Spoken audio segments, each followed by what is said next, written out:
Hello guys, so today was technically the third day if you count the airport day, and this bed right here is where Lisa's walking stick ventured into the black hole by my own fault. But anyways, moving right along, we took today to explore Fátima, which was really cool. We got to see the houses of the kids, including Lucia. Well, all three kids. We saw all of their houses, which was super cool. Unfortunately, since numerous days have passed since I actually had this experience, I cannot tell you why I took a picture of so many beds. One of them they laid in, one of them died in. We just kind of have to use our imagination at this point in time. This, I think, was a sewing machine. I took a picture of this with the intention of translating it. I didn't.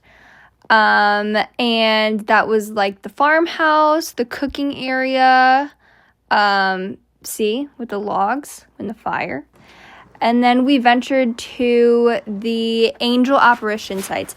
This was actually one of my very favorite parts because I thought this was very special. And I also learned before Mary appeared to the three children, an angel appeared to the three children on 3 separate occasions to kind of prepare them for what Mary had in store for them. So after checking out the houses, we were all terribly confused on where to go. And if we do recall, I do have a great deal of trouble reading a map. And our tour guide also did not know where to go. Everybody's first time living. So I thought to myself, let me seek out this information desk. And I felt really good about it because I kind of took initiative. And I used I was prepared to use my cultural skills, but luckily he spoke English, so I didn't really have to. But he did give us some key information. And he did give us a map, which is irrelevant in my case, but he did give me verbal instructions, which I followed very, very well. And it was kind of like a scavenger hunt. So we got to the first apparition site, and this is what that looked like. Now, I am a little rusty on the details. This apparition site, I think, was the second one, and the one that we will see later is number 1 and 3.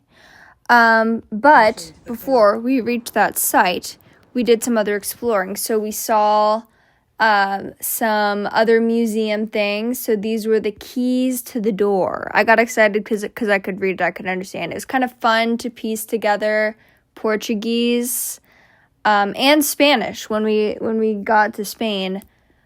It was very a rewarding experience because I'd be like reading something and then someone would be translating it and then we'd compare. And if I got close, I was like, yes.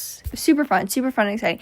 Anyways, so this is another iconic spot where the famous image of the 3 children were taken on the stone wall. So here's that.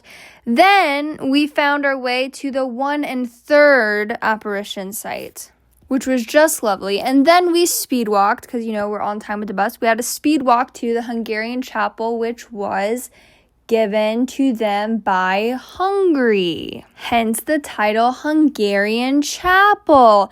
Then you could climb to the top and there's a beautiful scenery of the outside, and this really cool scene, which I was just mesmerized by. And the closer I got to it, the more I felt like I was really there. And that was really just ingrained in my mind. I liked that a lot. Then we made our way to Vigo, and the trek to Vigo was also a very long bus ride. But Billy was he would wake us up every now and again to point out water on the side. Is water. They're super excited that there's water outside. I don't know. Then we got there and then we went to Mass, and again, the deacon that blessed me, so sentimental and heartfelt.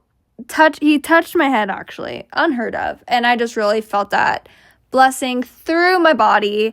Very cool experience, especially because I feel like I realized I was trying so hard to understand the Spanish Mass, and after he blessed me, I was like, you know what?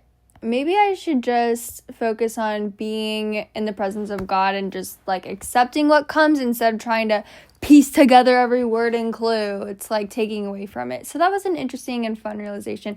Then we went to dinner. There's creatures in them windows.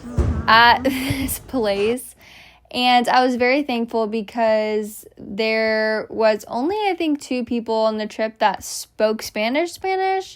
And this was one of my first days there. So I was really nervous about the celiac thing. And she gave me a lot of good tips. Like, they're actually really good about allergies in the EU. But she told me like the signs to look for, and she spoke to the waiter for me. And not only did I get to try paella, which was super fun, but I also got to try this fish called monkfish, and that was delicious. And then this was our hotel room in Vigo. I forgot to give you guys the tour. And I just think it's funny that everywhere we went, they just pushed together 2 twin beds. And then this place was weird because their shower had like a screen that was see-through from the other side, which I did not know till later, but it was fine.